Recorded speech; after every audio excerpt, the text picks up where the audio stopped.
Welcome to 108 news Telugu బులెటిన్ల ముందుగా headlines. ఏపీలో వాలంటీర్ల కొనసాగింపు 10,000 గౌరవ వేతనం క్లారిటీ ఇచ్చిన పవన్ కళ్యాణ్. ప్రజల వద్దకే పాస్పోర్ట్ సేవ మొబైల్ వ్యాన్ సిద్ధం.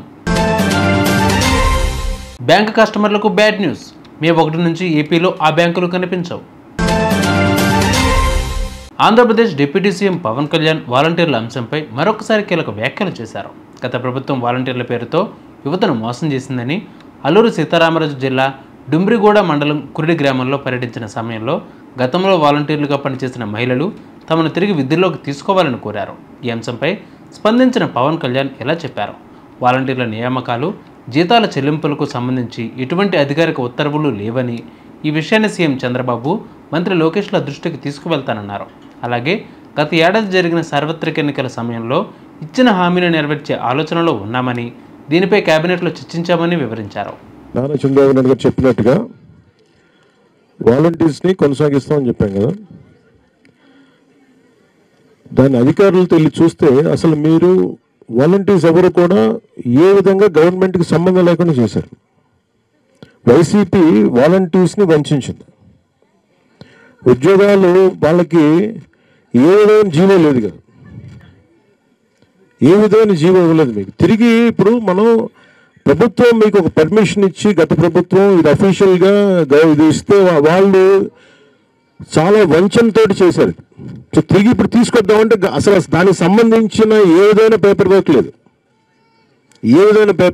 అదే మన నారా లోకేష్ గారు, గౌరవ మంత్రి నారా లోకేష్ గారు కూడా మేము అందరూ మాట్లాడుకుంటాం అంటే క్యాబినెట్లో ఇది ప్రస్తావనకు వచ్చింది. నేను 2-3 సార్లు ప్రస్తావిస్తేనే అసలు కూర్చోబెట్టి ఏ జీవో అసలు మీరు ఇలా అధికారికంగా ఉన్నారనేది ఎక్కడ అసలు దానికి దాఖలు లేవు. మీకు గవర్నమెంట్ నుంచి శాలరీస్ రాలా, వాలంటీర్స్ అందరికీ కూడా మీరు చూస్తే గవర్నమెంట్ నుంచి శాలరీస్ రాలా.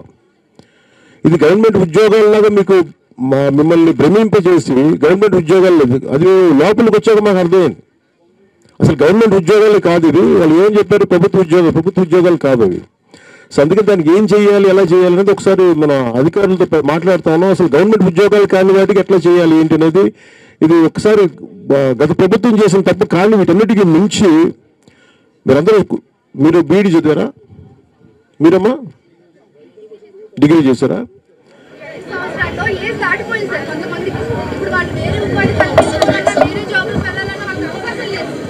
అంటే అసలు మీరు ఆ ఉద్యోగం పేరే చూడండి. రాష్ట్రంలో మొబైల్ పాస్పోర్ట్ సేవలు అందుబాటులోకి రానున్నాయి. ఇందుకు సంబంధించిన అధికారులు 4 సిబ్బందితో కూడిన పాస్పోర్ట్ సేవ మొబైల్ వ్యాన్ను సిద్ధం చేశారు. కార్యాలయానికి వెళ్ళలేని వారు, మారుమూల ప్రాంత ప్రజలు ఊరిలోనే ఉండి ఈ వ్యాన్ సాయంతో పాస్పోర్ట్ పొందవచ్చు. వ్యాన్ ఎప్పుడు ఎక్కడికి వస్తుందో అధికారులు సంబంధిత వెబ్సైట్లో ముందుగానే పేర్కొంటారు.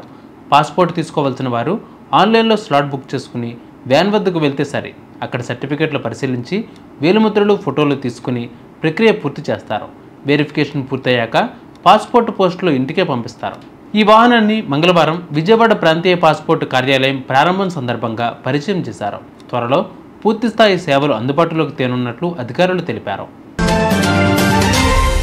కేంద్ర ఆర్థిక మంత్రిత్వ శాఖ ఒక కీలక ప్రకటన చేసింది.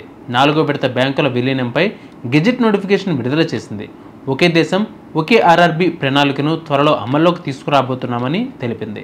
దీనివల్ల ఇప్పుడు దేశవ్యాప్తంగా 11 రాష్ట్రాల్లోని 15 ప్రాంతీయ గ్రామీణ బ్యాంకులను ఏకీకరించి ఒక్కో రాష్ట్రంలో సింగిల్ గ్రామీణ బ్యాంకుగా మార్చేయనున్నారు.